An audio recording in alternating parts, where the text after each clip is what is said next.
Fang was a name whispered in fear across the underworld. He was an assassin with a reputation for being unstoppable, known for leaving no trace but a single deadly bite mark on his victims. Over the years, Fang had eliminated crime lords, politicians, and anyone else willing to pay his steep price in blood. No one knew where he came from, what he looked like, or how he operated. All they knew was once Fang was hired, death followed. One night, Fang was tasked with his most dangerous mission yet, eliminating a powerful mafia boss, Viktor Morozov, whose criminal empire spanned continents.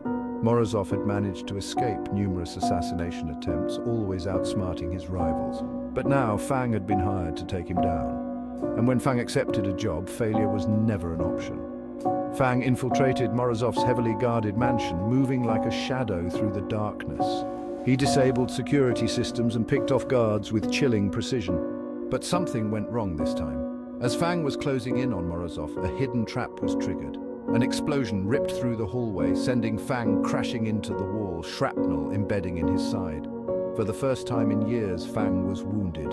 As Fang staggered back, clutching his wound, Morozov's voice boomed over the intercom. "You fools! You think you've won because you wounded him?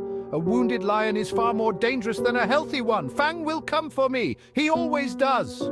Fang gritted his teeth, pain surging through his body, but he wasn't done. The wound wasn't enough to stop him. If anything, it fueled him, igniting a primal rage.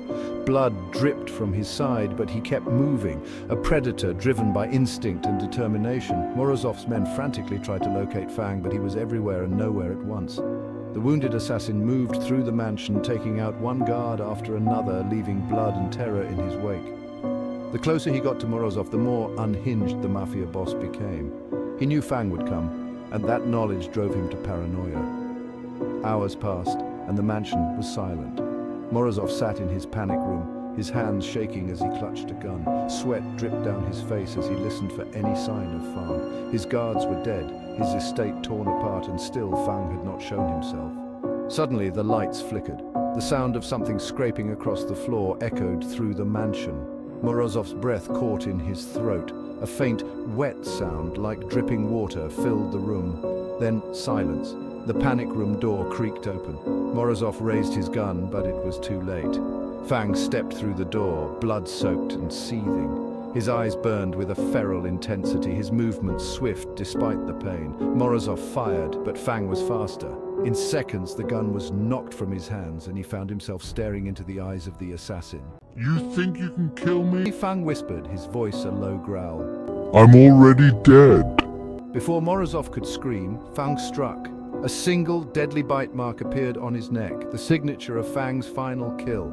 The mafia boss crumpled to the floor, lifeless. Fang stood over his body, blood dripping from his wound, but victorious. A wounded lion indeed, far more dangerous than anyone had ever imagined. As Fang disappeared into the night, leaving Morozov's empire in ruins, the legend of the assassin known as Fang only grew. He was a force of nature, unstoppable, unkillable, and now more feared than ever.